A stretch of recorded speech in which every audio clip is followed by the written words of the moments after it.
A glória dele está no meio de nós. Senhor Jesus, o Todo-Poderoso, o grande eu sou, o Emanuel, Deus conosco. A presença dele é real no nosso meio. E ele está tocando a sua noiva nessa noite. Ele está tocando para curar. Ele está tocando para restaurar. Ele está tocando para renovar. Deixa a glória de Deus inundar você. Tu é varão de fogo. Tu é varão de fogo. Tu é mulher de Deus. Tu é mulher de oração. Tu é mulher de Deus. Tu é jovem separado para o reino. Deixa a marca da promessa prevalecer na tua vida. Deixa o fogo do altar inundar a sua alma, porque nós carecemos disso. A glória de Deus tocando a nossa vida nessa terra de tantos perigos, de tantos enganos, mas o doce Espírito de Jesus Cristo, o doce Espírito do nosso amado Salvador, confirma na nossa alma que o Pai Todo-Poderoso nos chama de filhos, nos recebe como filhos, nos abençoa na sua casa, nessa noite de adoração. Deus, nós estamos diante de Ti. Oh Deus, a Tua palavra diz: invoca-me, que eu te responderei. E é o que estamos fazendo, invocando, chamando a Tua presença. E o Senhor já chegou no nosso meio. Agora nós te pedimos, fala conosco, Pai. Fala ao nosso entendimento, fala aos Teus filhos, fala a esta congregação. Doce Espírito de Deus, libera a Tua palavra mais uma vez. Inunda este lugar com a Tua presença. Contempla cada vida, Senhor, e faz prevalecer a Tua vontade, em nome de Jesus. Graças a Deus, graças a Deus. Louvado seja o santo nome do Senhor. Amém, meus irmãos? Nós vamos abrir a palavra de Deus, carta de Paulo aos Colossenses, capítulo de número 4.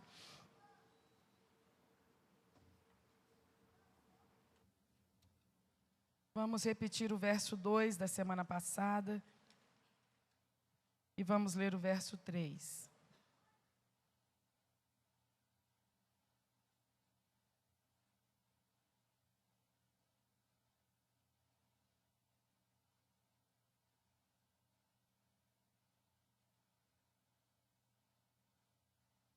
Perseverai em oração, velando nela com ação de graças, orando também juntamente por nós, para que Deus nos abra a porta da palavra, a fim de falarmos do mistério de Cristo, pelo qual estou também preso. Amém? Por favor, nós já oramos, pode se acomodar no seu lugar.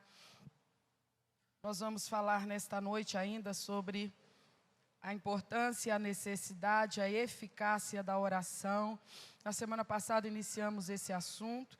Ainda não vamos falar sobre o que exatamente o apóstolo Paulo está pedindo que sejam feitas as orações aqui, mas vamos continuar falando sobre isso, sobre o quanto é importante isso que nós acabamos de fazer aqui agora. Se comunicar com Deus. Não tem como andar com Deus, viver com Deus alienado de Deus, sem se comunicar com Deus, ou usando interlocutores, pedindo, por favor, ore por mim, por favor, adore a Ele em meu nome. Não, a gente tem que chegar no momento da nossa própria intimidade com Deus, da nossa própria liberdade com Deus, da nossa própria aproximação de Deus. Isso tem que ser um caminho feito ou percorrido coletivamente, como nós fizemos aqui agora, mas também tem que funcionar individualmente, porque há momentos em que nós estamos sozinhos nas nossas dores, nas nossas lutas, nas nossas circunstâncias, e nos nossos lares, nos nossos ambientes, e nós naquelas oportunidades vamos precisar recorrer ao trono da graça, recorrer à presença poderosa do Espírito de Deus. E vamos entendendo que é preciso ter experiência com essa prática da oração, porque de fato o Senhor Deus, a quem nós oramos, nos ouve e nos responde. Então, na semana passada, nós focamos especialmente naquilo que é o primeiro estágio da nossa experiência de oração, que transforma a oração numa coisa tão agradável. Agora, por exemplo, se fosse necessário, nós seguirmos até as 9, 9h30, nesse ambiente que a gente estava, ia ser ruim ou ia ser bom? Ia ser maravilhoso. Nós estávamos sendo levados no mover do Espírito Santo, estávamos nos comunicando com Deus, ora cantando, ora com nossas próprias palavras em oração, mas era uma comunicação de coração para coração, não é? Era a nossa manifestação, a nossa expressão diante do nosso Deus. Isso produz uma resposta de Deus para conosco. Uma coisa mística, e eu falo mística por quê? Porque embora a gente saiba que Deus vem, corresponde, se comunica, mas Ele não deixa de ser o Deus invisível que Ele é. Então eu sei que Ele está aqui, mas eu não posso vê-lo, não posso tocá-lo, mas isso não impede que eu tenha absoluta convicção de que Ele está aqui, de que Ele me ouve, de que é Ele que faz essa resposta ser alguma coisa tão tocante na nossa alma, que realmente produz em nós aquele efeito que nos tranquiliza, que nos emociona, sem dúvida nenhuma, mas acima de tudo, coloca uma convicção dentro do nosso coração, que de fato, o que faz o ambiente ser tão especial, não são as pessoas, mas é o próprio Deus que se faz presente no meio de nós. Isso torna um ambiente especial e, ao mesmo tempo, torna um ambiente temível. Porque se a presença dele desce e desce, se a presença dele se faz notar e se faz, se a presença dele se manifesta e se manifesta, o que isso prova para nós? Que nós não estamos lidando na nossa religiosidade simples e meramente com homens. Que de fato nós estamos vivenciando uma experiência com Deus, e Deus está acima de homens. Amém, meus irmãos?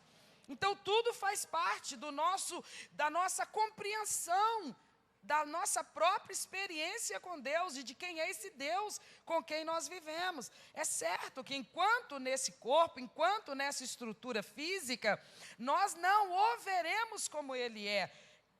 João, escrevendo a sua primeira epístola, capítulo 3, diz que nós só o veremos como Ele é quando nós chegarmos à glória e nossos corpos forem transformados e glorificados. Enquanto nesse corpo não suportaríamos vê-lo como Ele é.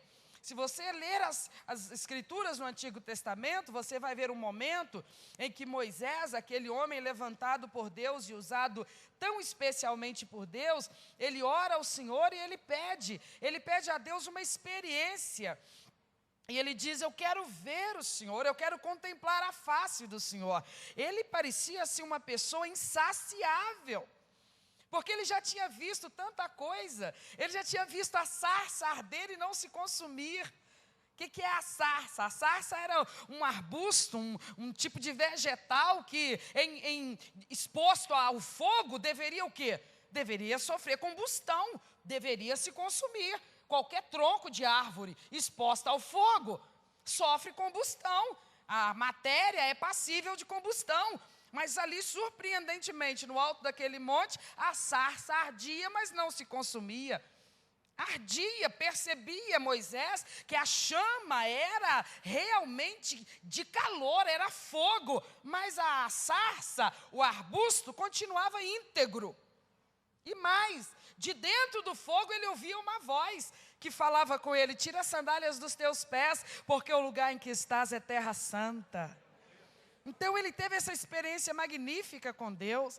Quando ele está no Egito, ele vê o Senhor Deus anunciando aos ouvidos dele, uma por uma das 10 pragas que iam ser derramadas sobre o povo egípcio, e tudo que Deus falava acontecia na íntegra. Ele viu manifestações de Deus.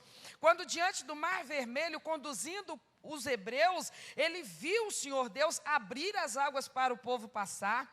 Quando atravessaram aquelas águas e começaram a caminhar pelo deserto, e houve a necessidade de água potável, ele viu Deus fazer sair água da rocha. Mesmo depois de ver tudo isso, ele era insaciável. Ele ora a Deus e ele pede: Senhor, eu quero ver o Senhor.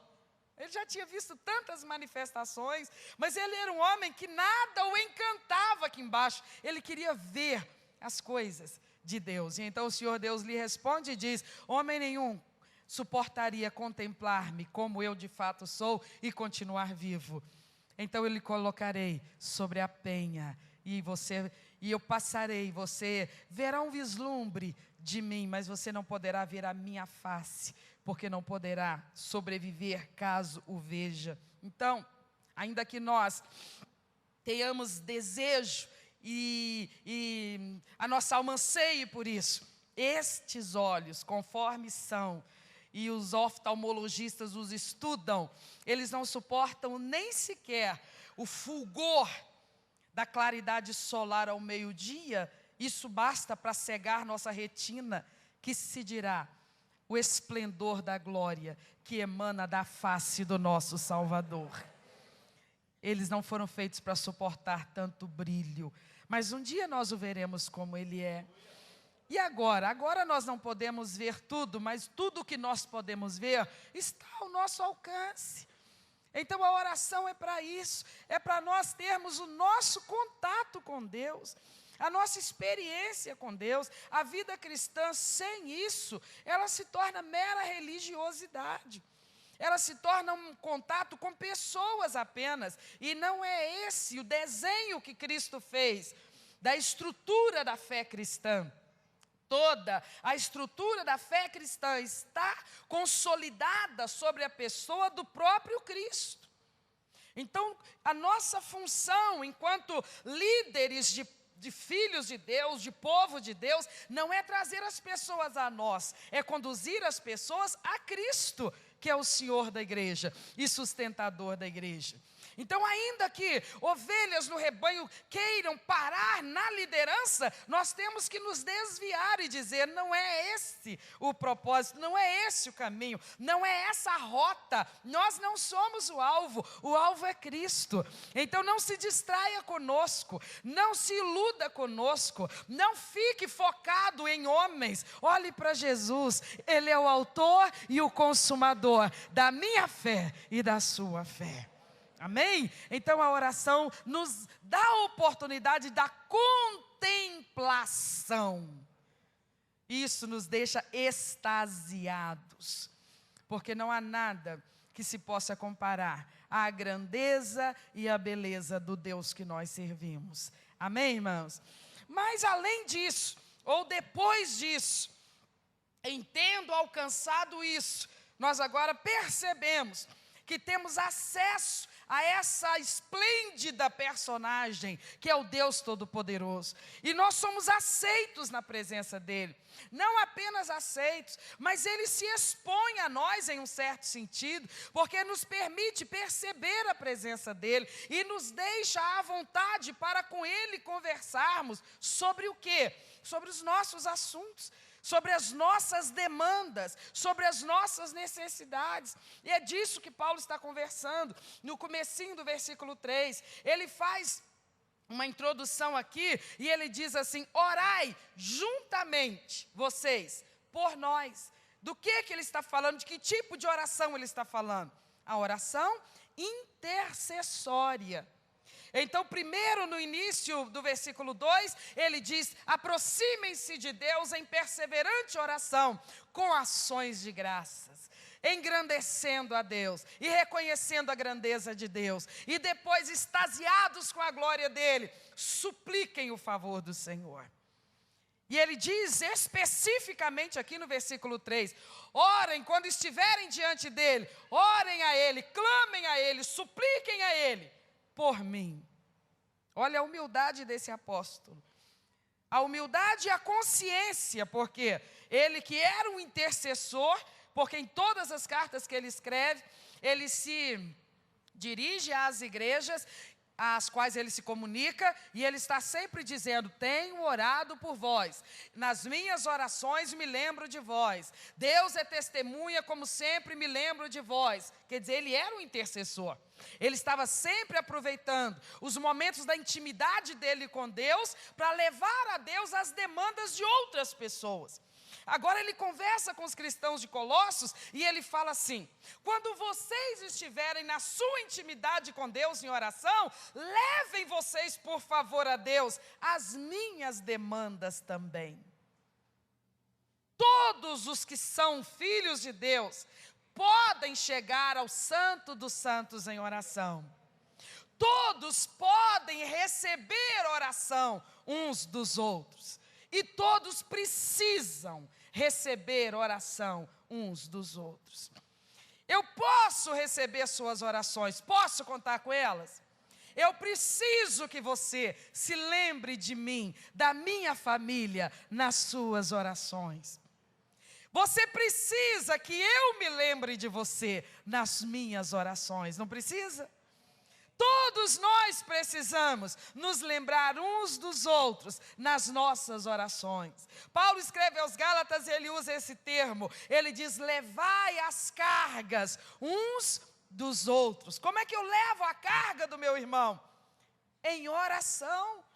Muitas vezes eu não tenho como resolver o problema dele, eu não tenho como sanar a situação que ele vive, mas eu posso ajudá-lo a carregar o seu fardo, levando a sua causa diante de Deus em oração.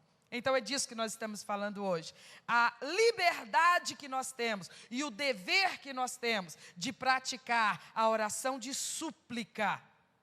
Levar diante de Deus as nossas necessidades, e não só as nossas, as necessidades uns dos outros. Vou ver alguns textos com você. Por exemplo, segunda carta de Paulo aos Coríntios, capítulo de número 12.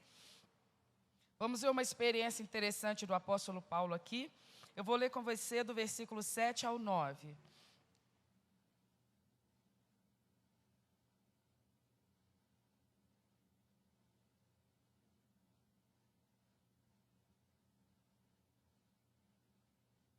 Segundo aos Coríntios 12, do 7 ao 9. Uma experiência pessoal de Paulo com a oração. Ele diz assim: e para que não me exaltasse pela excelência das revelações, foi-me dado um espinho na carne, a saber, um mensageiro de Satanás, para me esbofetear, a fim de não me exaltar. Acerca do qual 3 vezes eu orei ao Senhor, para que se desviasse de mim. E disse-me: a minha graça te basta, porque o meu poder se aperfeiçoa na fraqueza. De boa vontade, pois, me gloriarei nas minhas fraquezas, para que em mim habite o poder de Cristo. Então vamos analisar esse texto. No versículo 7, ele estabelece que ele estava vivendo um problema. Quem estava vivendo o problema? Paulo. O problema era dele mesmo. Ele descreve assim, que era uma tribulação, e ele usa uma linguagem dizendo que um mensageiro de Satanás o estava esbofeteando. Então ele não entra em detalhes, mas era alguma provação muito severa, que estava causando muito desconforto. A maioria dos estudiosos imagina que fosse uma enfermidade. O versículo 8 diz o que ele faz diante dessa provação. O que ele faz, diz o versículo 8 aí. Ele ora uma vez só e larga para lá? Ele ora insistentemente. Se ele orou mais de uma vez, é porque a resposta não foi imediata, não é verdade? Ele orou uma vez, não teve resposta nenhuma. Ele orou a segunda, ele não desistiu de orar, porque ele ainda não teve resposta. Ele orou a terceira vez. Agora me diga, que resposta você acha que ele esperava receber? Pode falar alto, prega para mim no tom que eu prego para você. Que Deus desse uma resposta de solução. Não é sempre assim que a gente ora? A gente leva a Deus a nossa necessidade esperando uma resposta positiva e imediata, de preferência. Né? Positiva e imediata, que ele diga assim, é para já. Então o Paulo estava vivendo uma tribulação que provavelmente estava dificultando o seu trânsito missionário. Ele tinha muito serviço missionário para executar e aquilo estava lhe prejudicando o ritmo. Então, obviamente, ele pensou, é do interesse do reino que eu fique curado, porque eu sou um operário do reino e produtivo. Então esse levante do Satanás contra mim está me paralisando, ou pelo menos me retardando. Então eu vou orar pedindo esse livramento, certamente a resposta virá e virá rapidamente. Por quê? Porque eu sou frutífero no reino. Interessa ao reino que eu fico logo livre disso. Mas surpreendentemente a resposta não veio de imediato. O que ele faz? Persiste na oração. Ele insiste orando, pedindo, clamando por aquele livramento. Por fim a resposta vem, porque Deus sempre responde. Só que a resposta de Deus nem sempre é sim. Às vezes a resposta é não, às vezes a resposta é aguarde, espere. Naquele dia, o versículo de número 9, então diz assim: e disse-me, a minha graça te basta. A resposta foi sim? A resposta foi sim? Ele ora dizendo para Deus assim: eu estou enfrentando uma tribulação e eu estou clamando ao Senhor que resolva esse problema para mim. Qual a resposta que Deus deu para ele? Foi a solução do problema? O que Deus deu no lugar da solução do problema?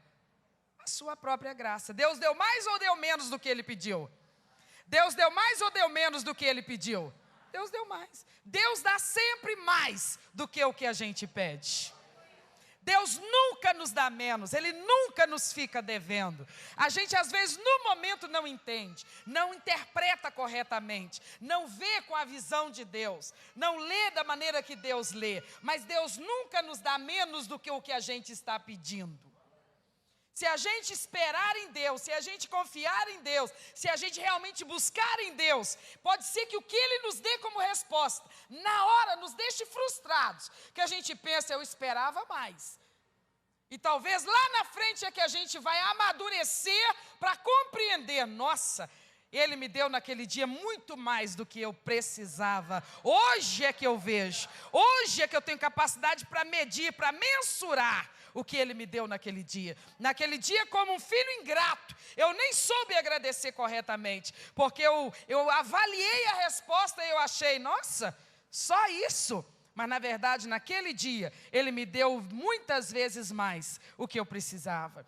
Então o apóstolo Paulo responde a essa experiência dizendo assim: e Deus respondeu a minha oração falando comigo, a minha graça te basta, meu filho, porque o meu poder, meu filho, se aperfeiçoa na tua fraqueza, meu filho.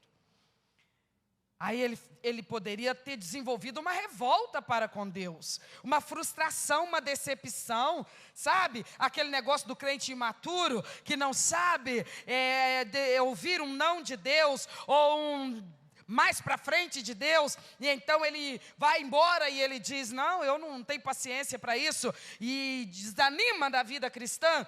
Não, Paulo não era assim, uma criança, ele era um homem maduro na fé, e então ele diz assim, eu então, a partir dessa resposta que tenho de Deus, de boa vontade me gloriarei nas minhas fraquezas, porque agora Deus me fez entender que quando eu estou fraco, aí é que eu sou.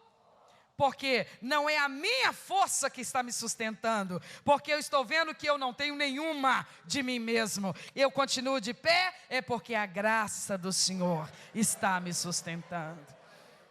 Então ele sabia de uma coisa que nós, quando oramos a respeito das nossas necessidades, precisamos saber. Primeiro, que Deus está interessado nas nossas necessidades. Ele se importa com as nossas necessidades na terra. Ele se importa.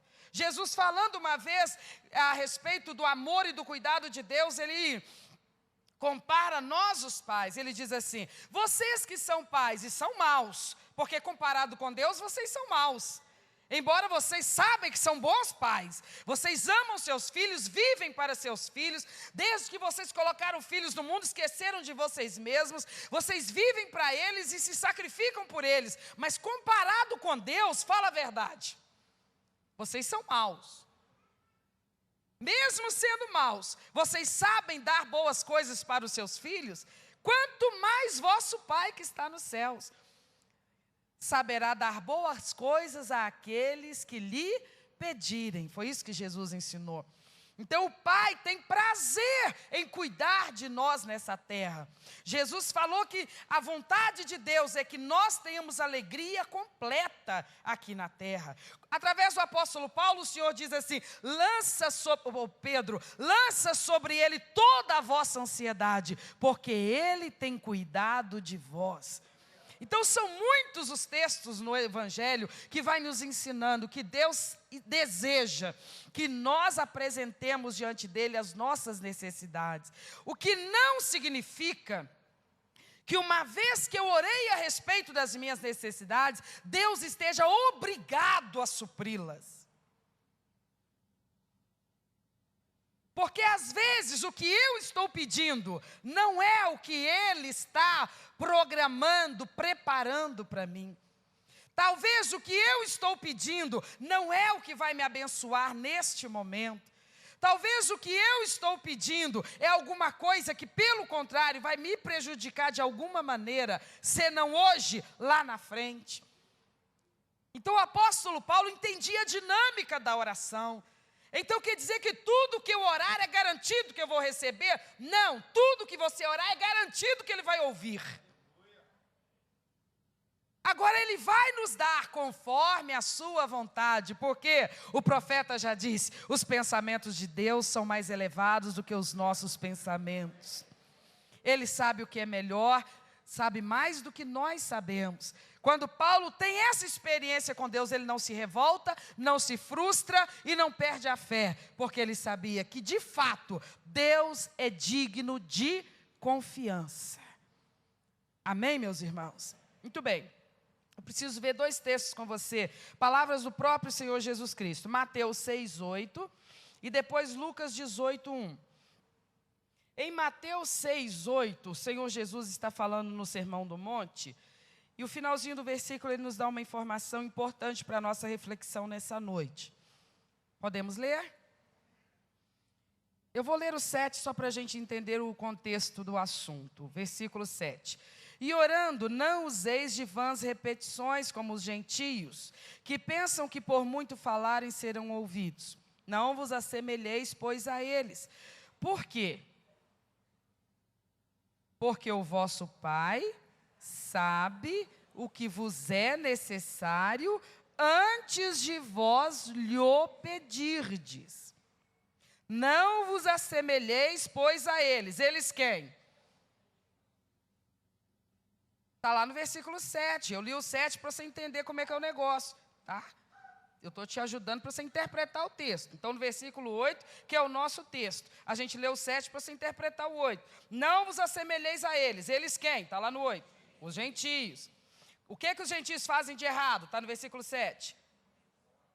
Falam demais na oração, acham que é falar demais que obriga Deus a atender, tá? Então, Jesus está falando, não vos assemelheis a eles. Por que não, Senhor? Aí ele explica, por que não precisa ficar falando demais e excessivamente, repetindo, como se fosse uma coisa decorada de qualquer maneira? Por que não, Senhor? O que Jesus está querendo dizer aqui? O Senhor Deus não depende que eu ore, para que Ele seja informado do que eu estou precisando. Preste atenção. O Senhor Deus, o Pai que vai liberar as bênçãos das quais eu preciso nessa terra, não depende de que eu ore para tomar ciência do que eu esteja precisando. É isso que Jesus está falando. O tom que aqueles gentios usavam dava essa impressão de que eles entendiam que os céus precisavam ser notificados sobre as suas circunstâncias na terra. Não, vamos ter a postura correta na oração. Nós temos liberdade para orar, nós não podemos orar longamente, é isso que Jesus está falando? Não, não é isso que Ele está falando. Ele está falando assim, quando você orar, não fique lidando ou conversando com Deus, como se você precisasse dizer assim, o senhor está ignorando os fatos, então deixa eu te contar, porque o senhor não está sabendo. Não, conversa com Ele, lembrando quem que Ele é. Lembrando quem que Ele é. Senhor, Tu sabes o que eu tenho passado. Então eu não venho diante de Ti para Te informar. porque tu não dependes que ninguém vá te contar nada, porque a tua presença enche toda a terra, porque tudo que acontece nesse planeta acontece debaixo dos teus olhos. Eu sei que tu percebes todas as coisas. Eu sei que os meus pensamentos o Senhor conhece, sentimentos o Senhor conhece, atitudes o Senhor conhece. Tu sabes tudo, Senhor. Então eu não venho aqui me ajoelhar aos teus pés para te contar novidades. O que eu vou te dizer, tu já sabes. Eu não estou aqui prostrado para te afrontar, para lhe faltar com respeito, para demonstrar ignorância a teu respeito. Não, eu não oro para te informar. Informado tu já estás. Tu não precisas nem que anjos te informem nada. Tu és aquele que tem a onisciência. Tens conhecimento de todas as coisas. Então, mas Jesus Cristo, nós já vamos voltar nisso aqui, mas o mesmo Jesus no capítulo 18 de Lucas, capítulo 18, versículo 1,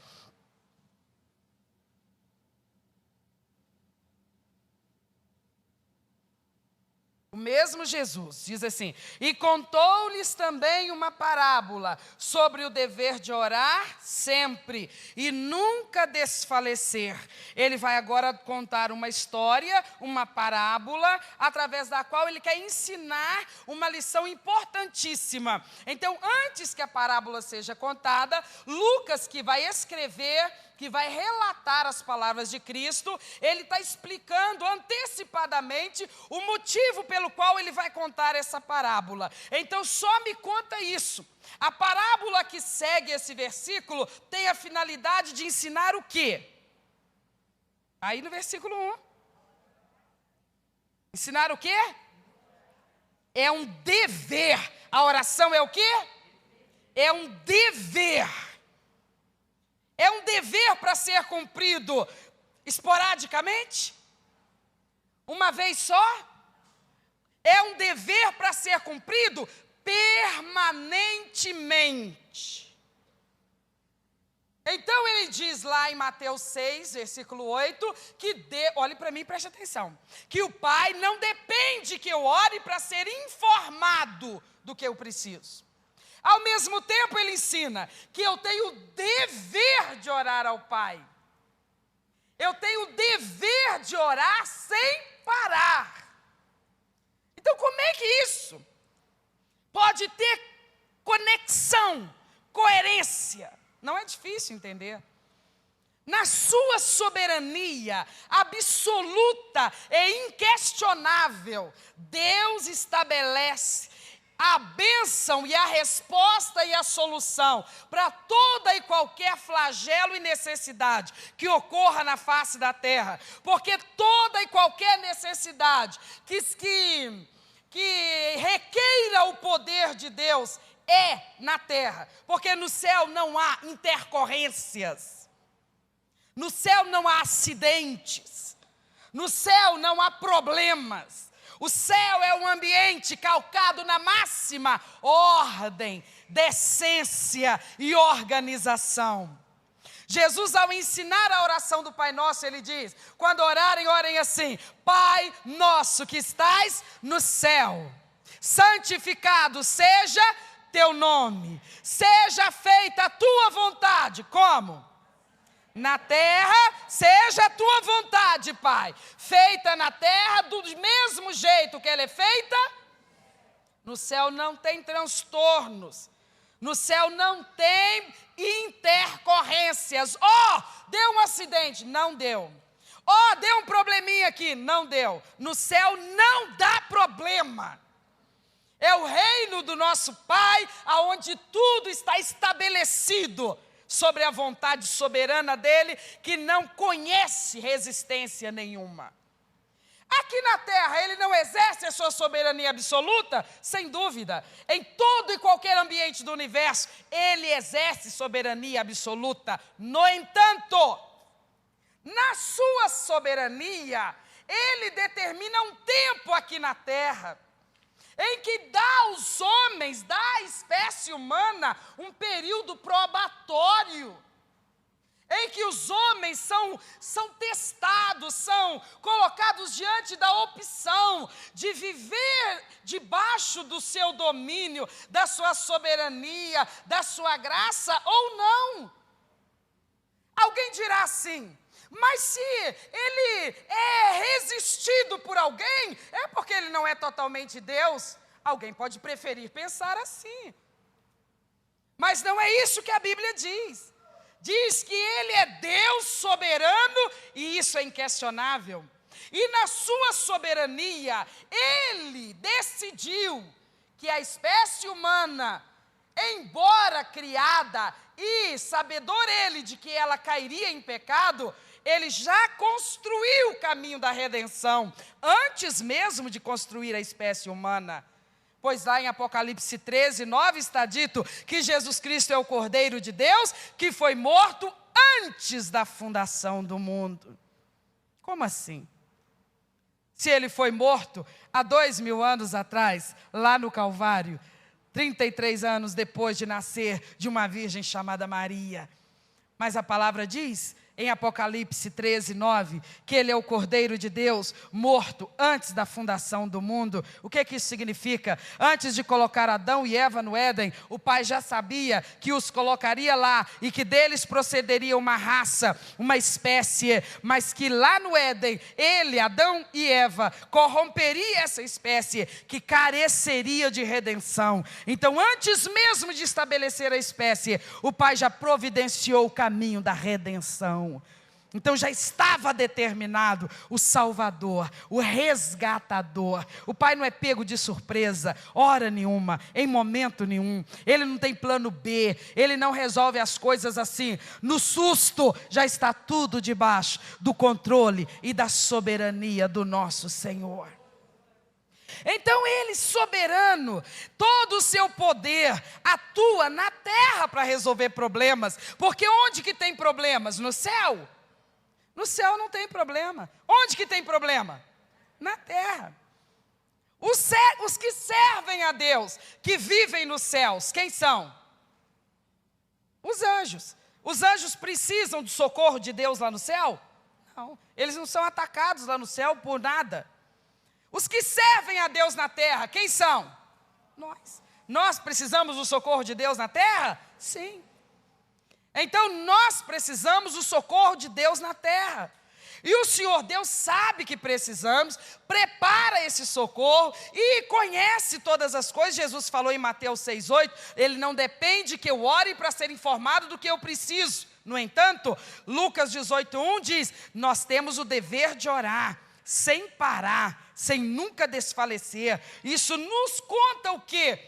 Que Deus estabeleceu que a oração é o meio através do qual Ele libera aquilo que já está determinado para nós, de socorros, de livramentos, de bênçãos, de vitórias na face da terra. Ele estabeleceu assim. Há quem diga assim, eu vou viajar, não preciso orar para que Deus abençoe minha viagem. Já está tudo na mão de Deus, Deus já sabe como é que vai ser a ida e a volta, não precisa de eu orar. Não é isso que a Bíblia diz. A Bíblia diz que tudo eu devo levar a Deus em oração. É isso que a Bíblia diz. Não, mas se eu orar é porque eu não confio em Deus. Diferentemente, se eu orar é justamente porque eu confio. Quando eu oro, eu me aproprio do que Deus me prometeu. Quando eu oro, eu vou ao celeiro de Deus, me abastecer daquilo que já está providenciado. É o mecanismo que Ele estabeleceu. Alguém poderia dizer, nossa, mas Ele não podia ter feito de outra forma, dispensando a oração? Poderia. Mas Ele, com Ele mesmo, decidiu que ia ser assim. Graças a Deus que Ele decidiu assim. Porque nós temos essa oportunidade, então, de nos achegar a Deus em oração, viver as nossas experiências com Deus, sentir a presença de Deus e experimentar as respostas de Deus à nossa oração. Amém, irmãos? Então, muito bem. Eu quero ver com você um texto que está em Mateus, Palavras de Cristo também, capítulo 17, versículo 21. capítulo 17, versículo 21.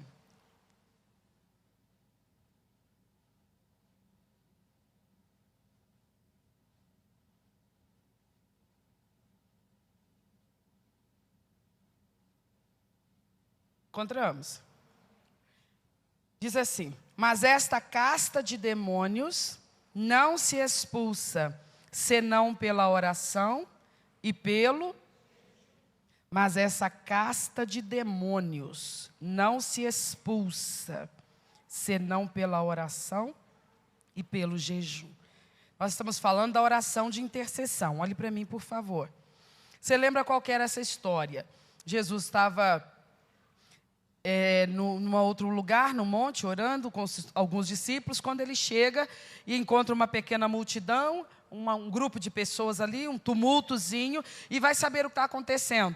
Era uma situação meio inusitada. Um pai tinha trazido o seu filho para receber a oração, receber a ajuda dos seus discípulos. E esse filho, já crescido, desde a infância, ele era cometido de uma possessão demoníaca. E então, quando os demônios estavam naquele menino, manifestavam naquele menino, ele entrava num estado convulsivo, caía, se machucava bastante, e o pai ficava sofrendo vendo aquela situação.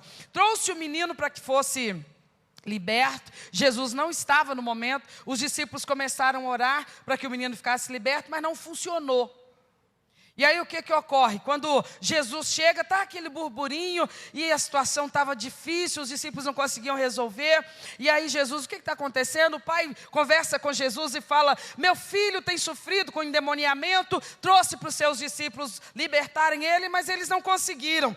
Aí o pai vira para Jesus Cristo e fala: será que o senhor pode fazer alguma coisa por esse meu filho? Jesus vira para ele e fala assim: se tu podes crer, tudo é possível ao que crê. Aí aquele pai, com toda sinceridade, pede a Jesus assim: me ajuda a crer, Senhor. Jesus então vira naquela situação e repreende aquele demônio. E o demônio sai, o menino fica liberto, o pai leva seu filho de volta para casa. Aí sozinhos depois, Jesus e os seus discípulos, os discípulos muito sem graça, conversam com Jesus e falam assim: Senhor, eu não entendi por que a gente não conseguiu ajudar aquele menino. A gente estava sinceramente querendo ajudar ele, mas a gente não conseguiu ajudar ele. Por que a gente não conseguiu ajudar ele? Aí que Jesus deu essa resposta. Essa legião ou essa casta de demônios só se expulsa com oração e jejum. Do que ele está falando?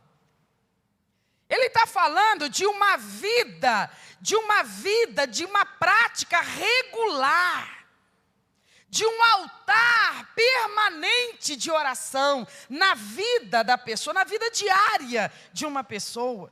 Ele está falando de um indivíduo que carece de ajuda, o menino endemoniado. Ele está falando de um indivíduo que está passando uma situação para a qual ele não tem solução e ele precisa que alguém venha em seu socorro e lhe ajude a encontrar a solução. O menino endemoniado, o pai do menino endemoniado. Então, os discípulos estão ali, os cristãos estão ali para ajudar alguém que está precisando de um socorro. O que eles precisam ser para ajudar alguém que está no flagelo? Eles precisam ser guerreiros de oração.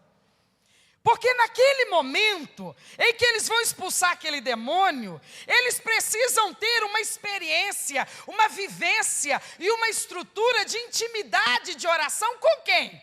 Com os demônios? Ô gente, me ajuda a entender isso aqui. Faltou experiência com quem nessa história? Com os demônios? Eles não tiveram suficiente experiência, foi com os demônios? Porque quando se ora para expulsar um demônio, se ora aos demônios? Hein? Não.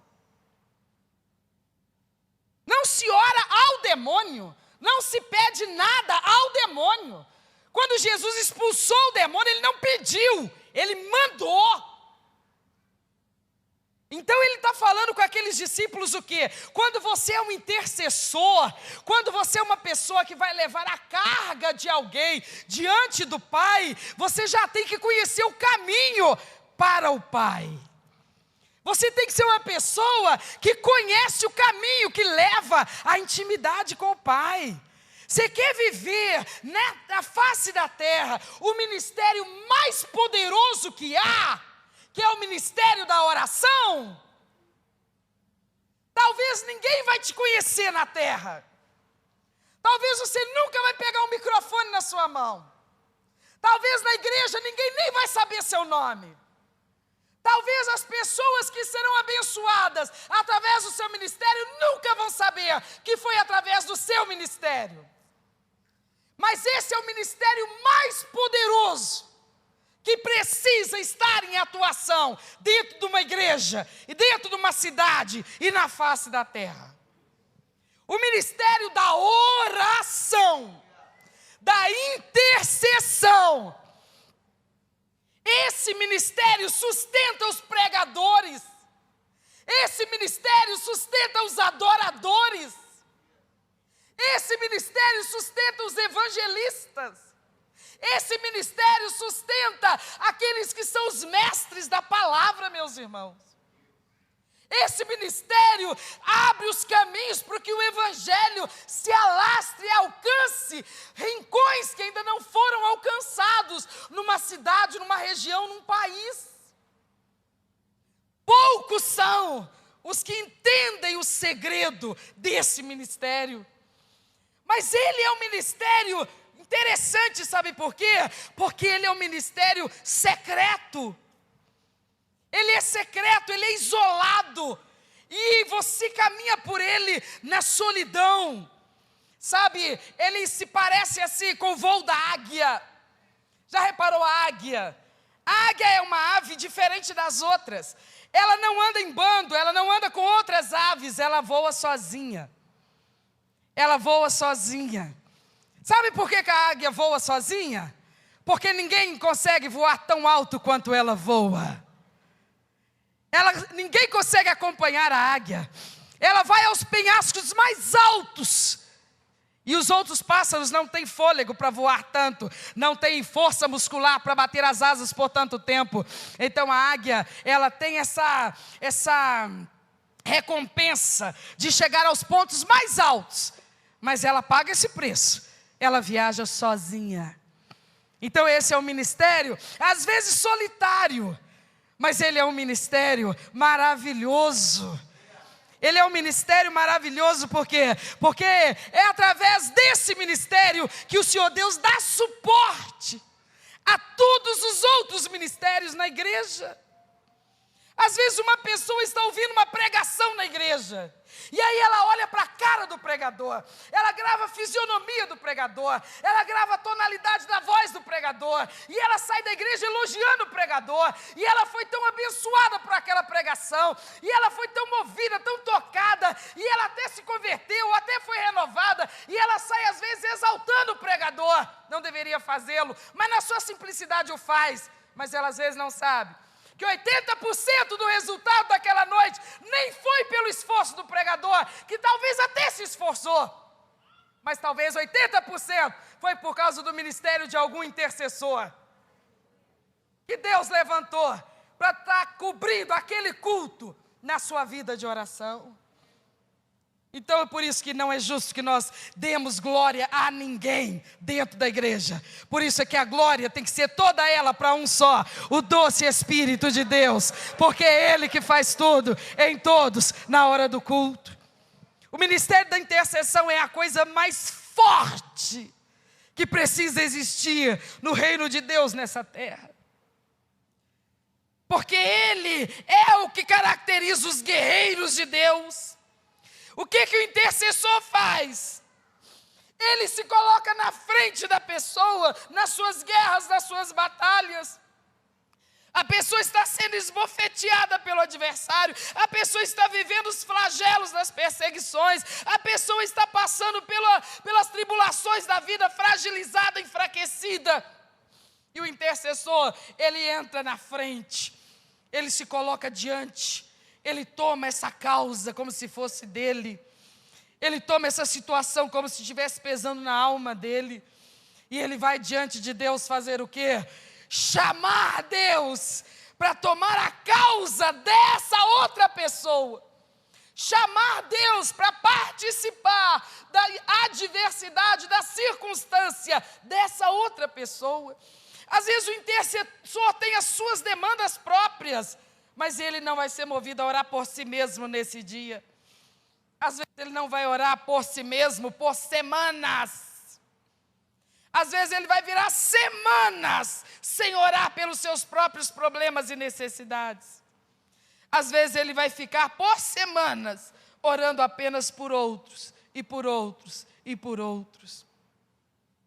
E às vezes ele nunca vai ouvir um muito obrigado. Na maioria das vezes, ele nunca vai ouvir um muito obrigado. Ele nunca vai ouvir um elogio. Ele nunca vai me ouvir, olha como Deus te usou nas suas orações, nunca. Mas ele não depende disso, ele não precisa disso. A recompensa dele é outra. A recompensa dele é saber que ele baixa seu joelho no chão, ele bota sua boca no pó, e ele guerreia, ele peleja, e ele entra no Santo dos Santos para falar com Deus. Quando Jesus Cristo disse assim, sabe, essa casta de demônios não se expulsa senão com oração e jejum. O que significa isso? Não significa que eu tenho que orar para demônio, eu tenho que orar para Deus. Eu tenho que ter uma vida de oração séria, sólida e constante com Deus. Sabe por quê? Porque eu vou entender que a guerra, a obra de Deus na terra é uma guerra contra as obras do diabo. Tudo que a igreja fizer, tudo que a obra de Deus fizer, todo o avanço que ela fizer, está subtraindo do inferno. Falava sobre isso no acampamento com os jovens esse ano. Jesus Cristo disse a Pedro e aos demais discípulos, ele disse, as portas do inferno não prevalecerão contra a minha igreja. Então olha a analogia que ele faz. Ele disse, as portas do inferno não prevalecerão. Então que porta que vai ser atacada, gente? Jesus falou assim, as portas do inferno não prevalecerão contra a igreja. Qual porta que está sendo atacada, gente? Hein? A porta do inferno. Olha o que Jesus falou. Tu és Pedro, e sobre essa pedra edificarei a minha igreja, e as portas do inferno não prevalecerão contra a igreja. Que porta que está sendo atacada e não vai prevalecer? A porta do inferno. A porta do inferno não vai aguentar o ataque da igreja. Foi isso que Jesus falou. Ele disse que a igreja é um exército de combatentes. O que nós somos? Nós somos companheiros de armas. Nós avançamos contra as portas do inferno. Você não está entendendo? Nós estávamos lá, no território do inferno. Por que nós agora saímos de lá e estamos do lado de cá? A igreja foi lá nos resgatar. A igreja, o evangelho, Jesus Cristo, foi lá, no território do inferno, e nos resgatou de lá. Então todo o avanço da igreja é contra as portas do inferno. Se existe progresso da igreja, isso significa recuo do inferno. É guerra o tempo todo. E isso tudo tem que estar coberto de oração. Por isso que Jesus falou, castas de demônios, você a eles resiste, a eles repreende com oração e jejum. Não é aprendendo o nome dessa entidade, nome daquela outra, histórico daquela outra. Esquece isso. A nossa matéria não é satanismo, não. Nossa matéria é Bíblia, é cristianismo. Nós temos que aprender é sobre Jesus Cristo. Aleluia! Nós temos que conhecer a autoridade do nosso Cristo, a autoridade do nosso Mestre. Nós não ficamos entrevistando demônio aqui não. Nós não estamos nem querendo saber que espécie que é não. Nosso tempo nosso diálogo, nossa conversa é com o Todo-Poderoso. Sabe, nós recorremos ao Pai, é a Ele que nós clamamos, pelos livramentos, pelas libertações. Às vezes uma pessoa vem e comenta com você um problema, uma enfermidade, uma tribulação, e você não tem solução para ela, você não, mas você sabe chegar naquele que pode resolver. Você às vezes nem fala com a pessoa, olha, a partir de hoje eu estou orando por você, nem precisa falar. Você não precisa falar. Você sabe que o seu general já te convocou para orar. O seu general já espera que você ore. Nós temos essa obrigação de orar uns pelos outros, meus irmãos. É nosso dever. Nós às vezes estamos tão ocupados com os nossos próprios problemas e nós não entendemos. Quando é que Jó ficou livre dos problemas dele, gente? Quando ele passou a orar pelos amigos dele. Tem um segredo nisso. Quando nós nos prestamos a servir ao Senhor, Deus conta com as nossas orações. O que nós falamos agora há pouco? Ele não precisa que a gente ore para ele ser informado, mas ele estabeleceu que a oração é o meio pelo qual ele entrega aquilo que já está liberado para a igreja. Então eu oro para que você receba o que já está liberado para a sua vida. Você ora para mim, para que eu receba o que já está liberado para mim. Nós todos oramos para que a igreja avance, porque isso já está liberado sobre a igreja. Amém, irmãos? Quando Paulo escreve aos Colossenses e diz assim: eu peço que vocês juntos orem por mim. O que ele está fazendo? Ele está jogando conversa fora, querendo posar de humilde? Não, ele está falando de uma estratégia necessária, essencial. Ele tinha um ministério especial de pregação, mas ele sabia, eu preciso de gente orando por esse ministério. A igreja de uns tempos para cá perdeu o vigor, por quê? Porque ao invés de orar, os crentes murmuram. Ao invés de orar, os crentes ficam falando da vida dos outros. Ao invés de orar, os crentes ficam agarrados em televisão, Facebook e não sei mais o que tem por aí, desperdiçando nosso tempo. Irmãos, nunca se precisou tanto orar nessa terra como nos dias de hoje. Só se sabe falar, pastores que estão errando aqui, pregadores que estão errando acolá. O que está precisando? O que esses pastores precisam? Não é de pedrada, é de intercessão, é de oração. O que os homens de Deus estão precisando? É de misericórdia, é intercessão. O Senhor Jesus espera que a sua igreja ore, porque a oração é vital na obra de Deus na face da terra. O que Jesus ensinou é profundo demais e é potente demais. A gente precisa falar muito com Deus, gastar e ocupar o nosso tempo na oração. Olha que Jesus ensinando a oração do Pai Nosso, por exemplo, lá no finalzinho ele fala uma coisa assim, olha, ele ensinou a gente a orar, e dentre tantas coisas a pedir, vocês devem pedir assim: e Pai, não nos deixes cair em tentação, mas livrai-nos do mal. Ele não ensinou a falar assim? Ele não ensinou a buscar isso em oração? É fácil resistir ao pecado, gente? É fácil segurar a carne, controlar o temperamento o tempo todo? É fácil o tempo todo? Não é não. Mas o que Jesus falou? Ore.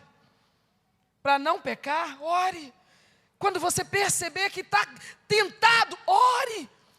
Porque entra na presença do Pai e Deus libera aquilo que você necessita, para que a tentação não seja mais forte do que você, para que você resista.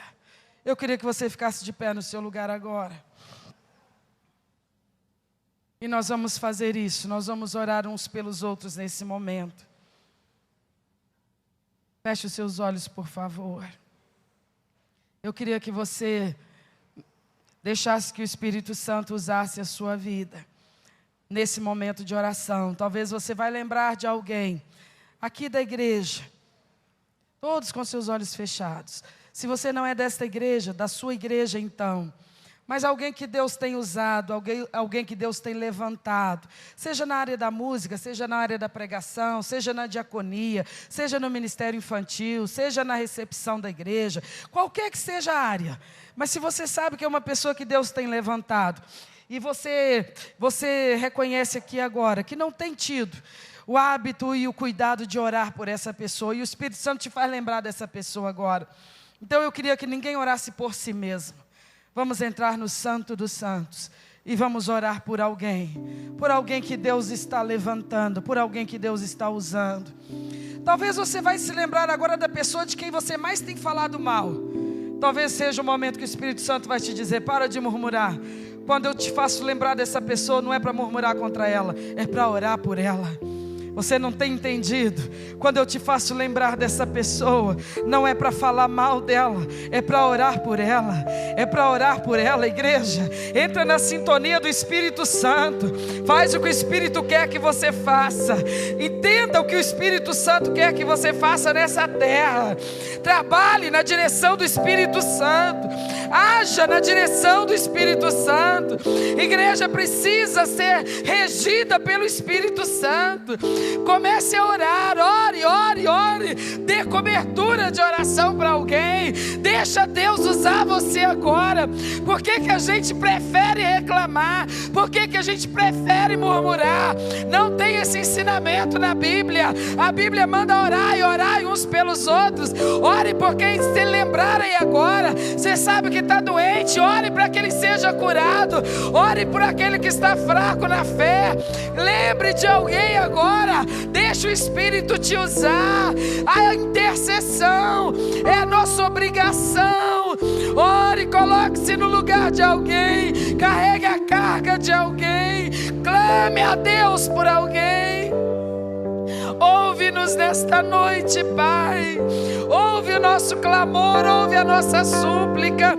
Libera a graça, libera a bênção, libera a resposta, libera a vitória, Pai. Que o inferno retroceda, que o inferno retroceda, que as portas do inferno caiam, que as portas do inferno caiam. Ó Deus, que aquilo que é do Senhor seja retirado das mãos de Satanás. Almas que estão caídas, Pai, desviadas dos seus caminhos, mas são filhos teus, são servos do Senhor, retrocederam, recuaram, desanimaram, mas a igreja ora, a igreja ora, a igreja ora, para que eles sejam levantados outra vez, para que eles voltem ao primeiro amor, para que eles sejam restaurados à fé. Ó Deus, nós oramos pelos que estão enfermos, Pai, homens de Deus, mulheres de Deus, pregadores do Evangelho, adoradores do Pai, enfermos, Senhor, detidos por uma enfermidade. Cura teus escolhidos, Deus, cura teus vasos escolhidos, Pai, cura os homens e mulheres de Deus, para que te sirvam nessa terra com vigor, com energia, com força, meu Pai. Estende a tua mão nesta noite e, ó Deus, opera maravilhas na vida dos teus filhos, daqueles que estão trabalhando na seara, daqueles que estão com a mão no arado. Ministra sobre eles, Pai, o teu renovo, a tua restauração.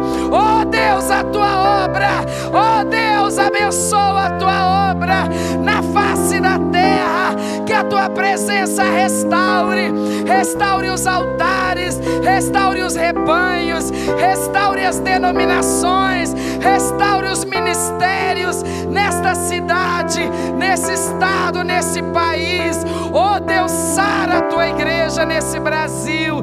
Nós clamamos ao Senhor pelo renovo na tua obra, em nome de Jesus.